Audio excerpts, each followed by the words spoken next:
Trump tariff હોવા છતાં ભારતમાંથી અમેરિકામાં નિકાસ થતા કેમિકલ્સ ઉપર બહુ અસર નહીં પડે. અમારા સંવાદદાતા કેતન જોશીએ જાણવાનો પ્રયાસ કર્યો કે ટેરિફ લાગવા છતાં સેક્ટરને કેમ કોઈ આંચ નહીં આવે. આવો જોઈએ આ રિપોર્ટ. દર વર્ષે રંગદ્રવ્યો, કાર્બનિક પદાર્થો અને અન્ય પ્રકારના રસાયણો ભારતથી અમેરિકાના બજારમાં જાય છે.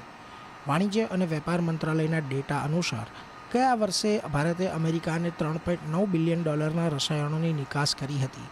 અગાઉ 10% બેઝલાઇન ટેરિફ અને હવે 25% ટેરિફ લાગુ થવા જઈ રહ્યો છે. તેમ છતાં પણ આપણા નિકાસકારોને કોઈ ખાસ સમસ્યા દેખાતી નથી. અમે એવું માનીએ છીએ કે અમેરિકા એક દેશ છે જે 200 દેશોમાંનો એક છે. ભલે પૈસાદાર દેશ હોય પણ એવા ઘણા બધા દેશ છે કે જે લોકો એગ્રીકલ્ચર અને પિગમેન્ટની અંદર ઘણું બધું કન્ઝમ્પશન કરતા હોય.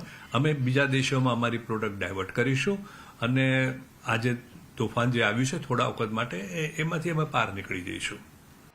ગુજરાત પછી મહારાષ્ટ્ર અને અન્ય રાજ્યો રસાયણોના ઉત્પાદન અને નિકાસમાં આગળ છે. બેઝિક કેમિકલ્સ, કોસ્મેટિક અને ડાઇઝ એક્સપોર્ટ પ્રમોશન કાઉન્સિલ કહે છે કે અમેરિકાએ હજુ સુધી ચીન પર ટેરિફ જાહેર કર્યો નથી, જે આપણો સૌથી મોટો હરીફ છે. પરંતુ હજુ પણ અન્ય નિકાસના વિકલ્પો ઉપલબ્ધ છે.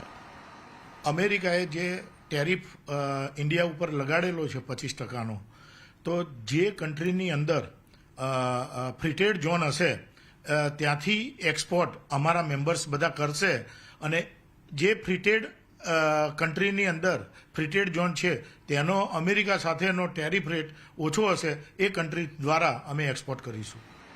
ભારતની કુલ રાસાયણિક નિકાસમાંથી માત્ર 12% જ અમેરિકામાં થાય છે. આટલી નિકાસ વિવિધ દેશોમાં ઉમેરીને નિકાસને વધારી શકાય છે. કેમિકલ સેક્ટરમાં દરેક દેશ સાથે આપણી સ્પર્ધા સીધી ચાઇના સાથે છે. જોકે ટ્રમ્પ ટેરિફ હોવા છતાં પણ આપણા નિર્યાત ઉપર કોઈ અસર ના પડે એવા રસ્તા ઇન્ડસ્ટ્રીએ શોધી લીધા છે.